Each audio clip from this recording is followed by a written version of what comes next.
Hi guys, today I will show you how to download and install Autodesk Sketchbook Pro for free. We need, step 1, follow the link in the description and download the installer.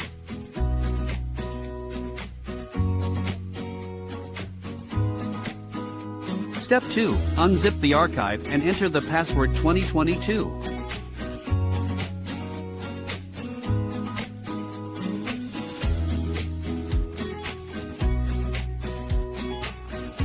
Run the installer and wait for the download to finish.